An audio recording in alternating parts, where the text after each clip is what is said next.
Mental ability question ആണ് ഈ എഴുതിയിരിക്കുന്നത്. അപ്പോൾ ഇതിന്റെ ആൻസർ കണ്ടെത്താനായിട്ട് ഞാൻ നിങ്ങൾക്ക് 20 സെക്കൻഡ് സമയം തരും. അതിനകം ഇതിന്റെ ആൻസർ കണ്ടെത്താൻ ശ്രമിക്കുക.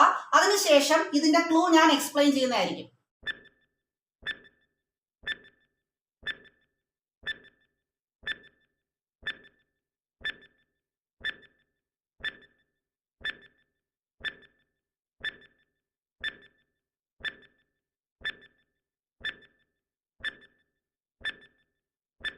അപ്പോൾ ഇവിടെ ഈ 4 ഡിജിറ്റ് എങ്ങനെ ഈ 24 ആയി മാറി എന്ന് നമുക്ക് നോക്കാം.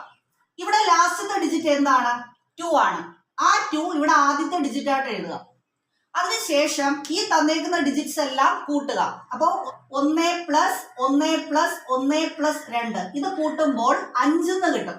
ആ 5ൽ നിന്നും 1 കുറച്ച് അടുത്ത സംഖ്യയായിട്ട് എഴുതുക. അപ്പൊ 5ൽ നിന്ന് 1 കുറയ്ക്കുമ്പോൾ 4 ആണ്, അടുത്ത സംഖ്യയാണ്. അപ്പൊ 24. ഇനി ഇവിടെ എങ്ങനെയാണ് വന്നേന്ന് നോക്കാം. ഇവിടെ ലാസ്റ്റ് ഡിജിറ്റ് 3 ആണ്. അത് ഞാൻ ഫസ്റ്റ് ഡിജിറ്റ് ആയിട്ട് എഴുതി 3. ഇനി ഈ ഡിജിറ്റ് എല്ലാം കൂടെ കൂട്ടുക.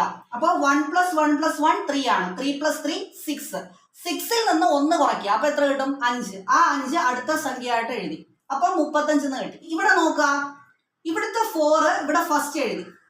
ഇനി 1 പ്ലസ് 1 പ്ലസ് 1 3. 3 പ്ലസ് 4 7. 7ൽ നിന്ന് 1 കുറയ്ക്കുമ്പോൾ 6. അത് അടുത്ത ഡിജിറ്റ് ആയിട്ട് എഴുതി. അപ്പൊ ഇവിടെയോ, ഇവിടെ ലാസ്റ്റ് ഡിജിറ്റ് 5 ആണ്. അത് ഇവിടെ ഫസ്റ്റ് ഡിജിറ്റ് ആയിട്ട് എഴുതി. ഇതെല്ലാം കൂടെ കൂട്ടുവാണ്. അപ്പോൾ 8 എന്ന് കിട്ടും. 8ൽ നിന്ന് 1 കുറയ്ക്കുമ്പോൾ 7 എന്ന് കിട്ടും. അങ്ങനെയാണെങ്കിൽ ഇതിന്റെ ആൻസർ നിങ്ങൾ കമന്റ് ചെയ്യുക.